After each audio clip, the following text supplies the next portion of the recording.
ஒரு நாள் 2 கோழி குஞ்சுகள் மரத்துக்கடியில் ஆனந்தமாக விளையாடிக் கொண்டிருந்தன. அப்பொழுது எங்கிருந்தோ பூனை வரும் சத்தம் கேட்டது. பூனை கத்துற மாதிரி சத்தம் கேக்குதே.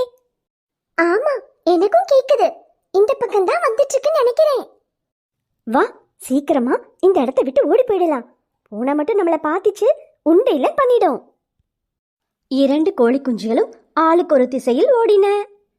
அதில் ஒரு கோழி குஞ்சு மட்டும் மரத்துக்கடியில் இருந்த வலையில் மாட்டிக்கொண்டது. இந்த வலையில என்னோட கால் நல்லா மாட்டிக்கிருச்சு. அதனால என்னால ஓட முடியல. எனக்கு ரொம்ப பயமா இருக்கு. கண்டிப்பா அந்த பூனை கிட்ட மாட்டதான் போறேன்.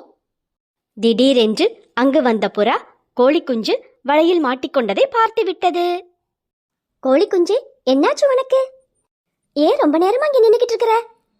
புறாவே, பூனைக்கு பயந்து ஓடும்போது தெரியாம இந்த வலையில வந்து மாட்டிக்கிட்டேன்.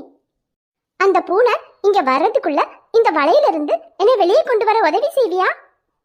கோழி குஞ்சு, கவலைப்படாத. அந்த பூனை கிட்ட இருந்து எப்படியாவது உன்னை காப்பாத்துறேன். திடீரென்று பூனை அங்கு வந்தது. ஓ, வலையில மாட்டிக்கிட்டியா?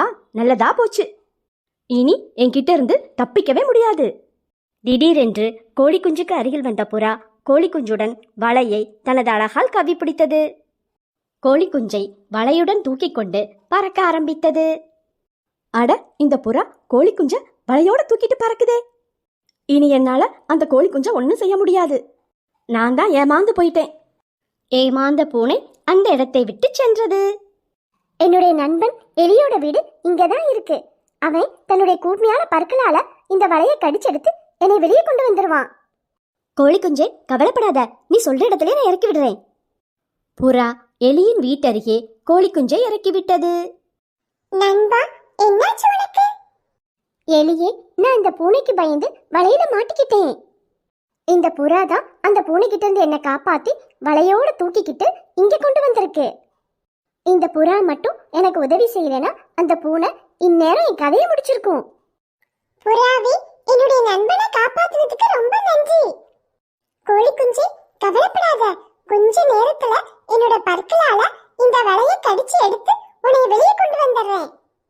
எலி தன்னுடைய கூர்மையான பற்களால் வலையை சிறிது சிறிதாக கடித்து பெரிய ஓட்டை போட்டது.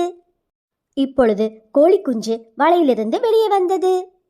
புறாவே, எலியே, நீங்க 2 பேரும் செஞ்ச உதவிக்கு ரொம்ப நன்றி. எங்களால முடிஞ்ச சின்ன உதவி. அன்றிலிருந்து புறா, எலி, கோழி குஞ்சு 3 பேரும் நல்ல நண்பர்களாக வாழ்ந்து வந்தனர். இந்த வெயில்ல பழக்கூடைய சுமந்துக்கிட்டு பழங்களை விற்கிறதுக்குள்ள எனக்கு மயக்கமே வந்துடும் போல இருக்கே. திடீரென்று பொன்னம்மாளுக்கு எதிரே ஒரு யானை வந்து நின்றது. ஐயோ, யானை! என்னை பார்த்து பயப்படாதீங்க. நான் உங்களை ஒன்றும் செய்ய மாட்டேன். எனக்கு ரொம்ப பசியா இருக்கு. சாப்பிட்றதுக்கு கொஞ்சம் வாழைப்பழங்கள் தரீங்களா? அதெல்லாம் முடியாது. நானே இந்த வேகாத வெயில்ல பழக்கூடைய சுமந்துக்கிட்டு கஷ்டப்பட்டு நடந்து வந்துகிட்டு இருக்கிறேன். நீ என்னடானா ஈஸியா பழங்களை கேட்குறியே. உனக்கு பழங்கள் வேணும்னா காட்டுக்குள்ள போய் ஏதாவது மரங்கள் இருந்தா தேடிப்பாரு. பொன்னம்மாளின் கோபத்தை பார்த்து பயந்த யானை அந்த இடத்தை விட்டு ஏமாற்றத்துடன் சென்றது. ஒரு வழியா அந்த யானையை விரட்டி விட்டுட்டேன். இப்பதான் நிம்மதியா இருக்கு. கொஞ்ச நேரம் இந்த மரத்துக்கடியில உட்கார்ந்துட்டு அப்புறமா பழங்களை விற்க போகலாம். மரத்துக்கடியில் உட்கார்ந்த பொன்னம்மாள் மரக்கிளையில் சாய்ந்து நன்கு தூங்கிவிட்டாள். திடீரென்று ஒரு குரங்கு பொன்னம்மாளின் பழக்குடைக்கருகே வந்தது. கூட நிறைய வாழைப்பழங்கள் இருக்கே. இந்த அம்மா எந்திரிக்கிறதுக்குள்ள சத்தமில்லாம இந்த பழங்களை எடுத்துட்டு ஓடிடணும். கூடையில் இருந்த பழங்கள் அனைத்தையும் குரங்கு தனது கையில் எடுத்துக்கொண்டது. பொன்னம்மாள் தூங்கி எழுவதற்குள் குரங்கு அந்த இடத்தை விட்டு ஓடி மறைந்தது. ஐயோ, என்னோட கூடையில ஒரு வாழைப்பழத்தை கூட காணுமே. யார் எடுத்தான் தெரியலையே. ஆன்ட்டி, நான் வர்ற வழியில ஒரு குரங்கு நிறைய வாழைப்பழங்களை தனது கையில தூக்கிட்டு போறத பார்த்தேன். அத உங்ககிட்ட சொல்லிட்டு போலான்னு தான் வந்தேன். இன்னைக்கு என்னோட உழைப்பும் போச்சு, வருமானமும் போச்சு. ஒரு யானை என்கிட்ட நேர்மையா எனக்கு பசிக்குது, பழங்கள் வேணும்னு கேட்டுச்சு. ஆனா நான் அந்த யானைய ஒரு பொருட்டாவே மதிக்கல. ரொம்ப கராரா நடந்துகிட்டேன்.